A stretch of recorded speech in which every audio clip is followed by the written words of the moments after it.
ऐं सुठो प्रोग्राम आहे। पर हिन सां गॾु मां हिनखे चवंदुमि त इन शइ जी आगाही ॾियनि त कहिड़े टाइम में कहिड़ी बीमारी पए थी ऐं उनजे लाइ छा उपाउ वरिता वञनि।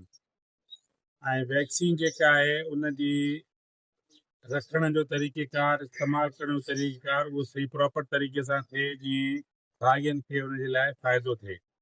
ऐं इन सां गॾु गॾु जेकॾहिं ड्रेंच जो प्रोग्राम बि तव्हां गॾु हलायो त मां सम्झां थो उहो बि वैक्सीनेशन में फ़ाइदो ॾींदो आहे, त उहो बि न हुजणु खपे। पर सभिनि खां पहिरियों इहो आहे त तव्हां भाॻियुनि सां इन सां गॾोगॾु उहो चार्ट या उहे तरीक़े सां हुनखे ॿुधायो त कहिड़े टाइम में कहिड़ी डिज़ीज़ अचण जो ख़र्चो हूंदो आहे ऐं कहिड़ी शयुनि जे लाइ कहिड़ो पहिरियों उपाउ वरितो वञे ऐं उन लाइ कहिड़ी बहितरीन शइ आहे।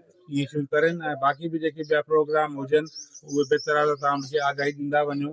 बहरहाल माण्हुनि खे बि मां इहो चवंदुमि त हिन मां तव्हां फ़ाइदो वठो, छो त सिंध गवर्नमेंट इन लाइ काफ़ी कुझु फंड्स रखिया आहिनि त जीअं भाॻियुनि खे फ़ाइदो थिए। हिन महिल वैक्सीनेशन जो प्रोग्राम आहे ऐं मां चवां तक़रीबन कोई असांजी डिस्ट्रिक्ट में 18 लख जे लॻभॻि हिते जेको आहे इन्हनि जी या चौपाई माल जी जेको आहे आदमशुमारी या तक़रीबन एतिरी बीहे थी त उन में सही तरीक़े सां ऐं टाइम सां थींदी वैक्सीन त ज़रूरु भाॻियुनि खे हिन जो फ़ाइदो थींदो।